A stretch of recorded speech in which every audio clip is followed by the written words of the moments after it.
কারণ তারা আমাদেরকে আসতে দেয় নাই। তারা আসতে দেয় নাই কারণ তারা ক্ষমতাকে আঁকড়ে ধরার জন্য চেষ্টা করছে। আসতে দেয় নাই কারণ তারা ক্ষমতায় যাওয়ার জন্য সকল ধরনের অবৈধ পন্থাকে ব্যবহার করছে। আমরা 2014 সালের 5ই জানুয়ারি দেখতে পেয়েছি যারা প্রার্থী ছিলেন তারা বিনা প্রতিদ্বন্দ্বিতায়, মানে কি, মানে কার কোন ভোটারকে ভোট দিতে যাওয়ার কষ্ট তারা দিতে চায় নাই, নিজেরাই পাস করে ফেলছে। আমরা 2018 সালে দেখলাম প্রার্থী হলাম, এলাকায় আসতে পারলাম না, আপনাদের সামনে যেতে পারলাম না, আমরা নাই। যে মানুষটা আমার পক্ষ থেকে লিফলেট বিলি করছেন তাকেও গ্রেপ্তার করে নিয়ে গেছে, যে মানুষটা ব্যানার লাগাইছেন তাকেও গ্রেপ্তার করে নিয়ে গেছে। এমনকি আমাকে এমপি পদপ্রার্থী করার জন্য যে প্রস্তাবক ছিলেন, যে সমর্থনকারী ছিলেন, তাদের 2 জনকেও গ্রেপ্তার করছেন।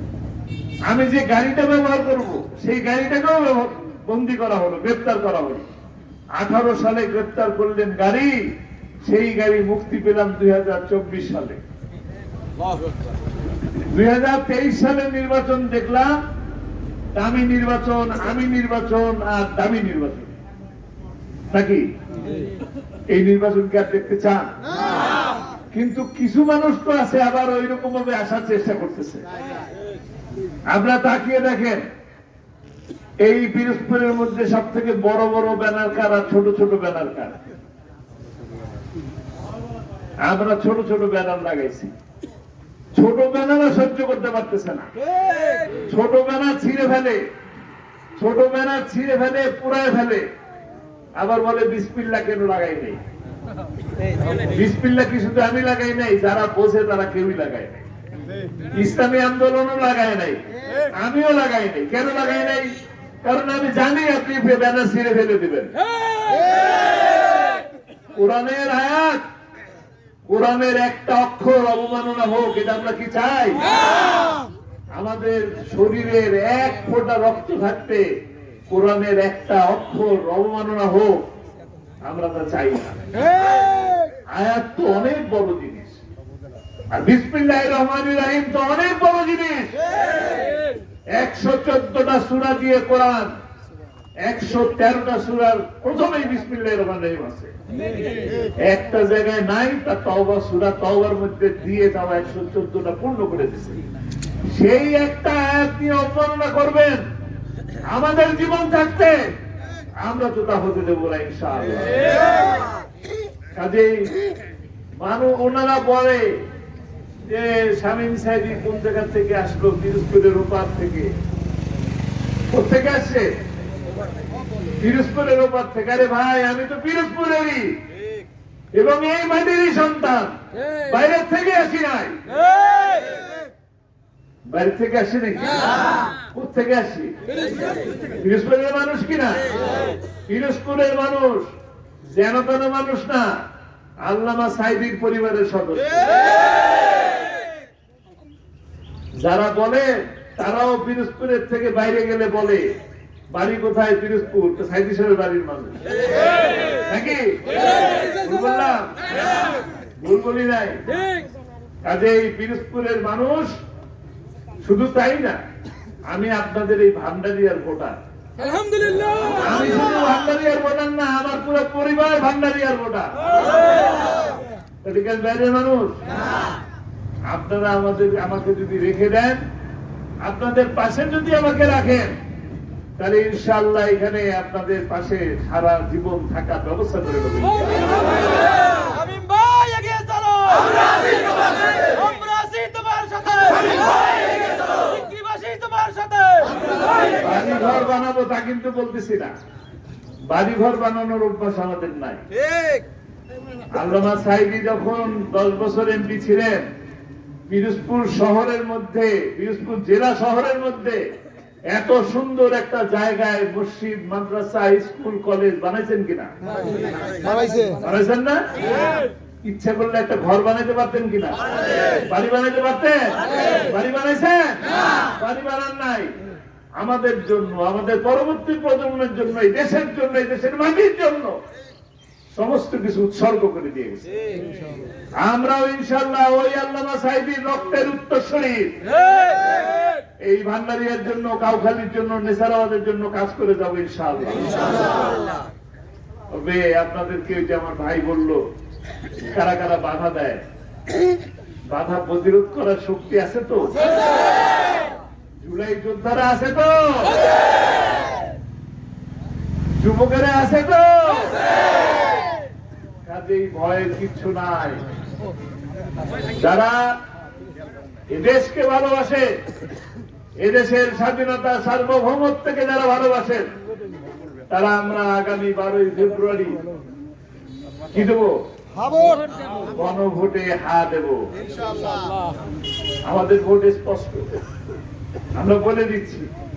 তবে আবার রাতের আধারে আপনাদের কানে কানে অন্য কথা বলবো না। আমরা বুকে যা ধারণ করি, অন্তরে যা ধারণ করি, মুখেও তাই বলি। কি এক কথা এক কিনা? কথা এবং কাজ এক। কথা এবং কাজ কি এক? আমরা গণভোটে দেবো হ্যাঁ, কিন্তু কেউ কেউ মাইকের সামনে এসে বলে হ্যাঁ, আবার ঘরের মধ্যে যাই বলে না। বলে কিনা? বড় বড় গাড়ি চালায় বেড়ায়, গাড়ি চালানোর মধ্যে হ্যাঁ রেখে রাখছে, ওই সরকারি বিধিবিধান বোঝানোর জন্য গান বাজে আর একটা। কি ঠিক কিনা? কাজেই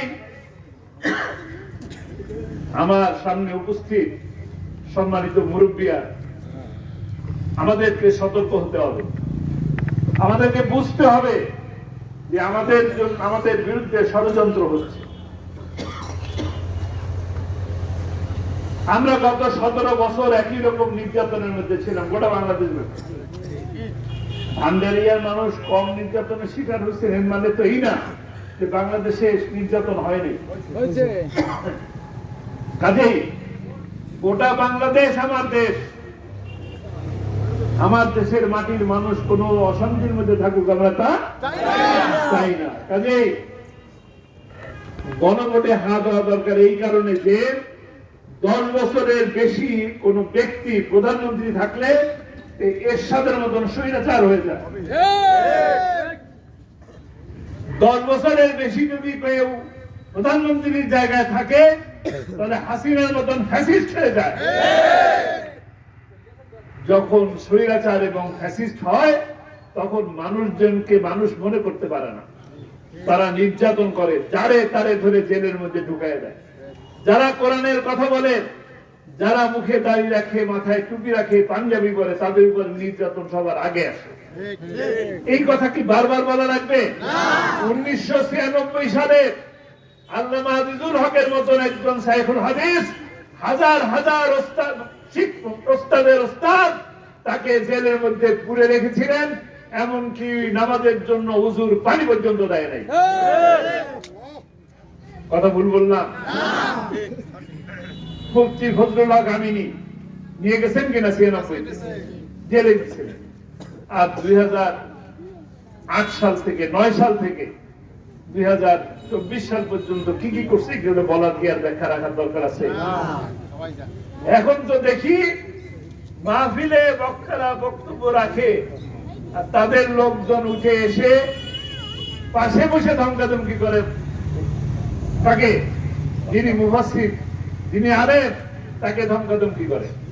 দেখতেছি কিনা? কাজেই আমরা ইসলামের বিদ্বেষী যারা মানুষ তাদেরকে আর দেখতে চাই না। রাজি আছি? দুর্নীতিবাজদের জন্য না, কি দুর্নীতিবাজদের জন্য না, চাঁদাবাজদের জন্য, টেন্ডারবাজদের জন্য, ইফতিজারদের জন্য। আপনি চিন্তা করবেন যে আপনার উপযুক্ত মেয়ে এবং উপযুক্ত বোন আজকে নিরাপদ না, কারণ তারা আল্লাহকে ভয় করে না।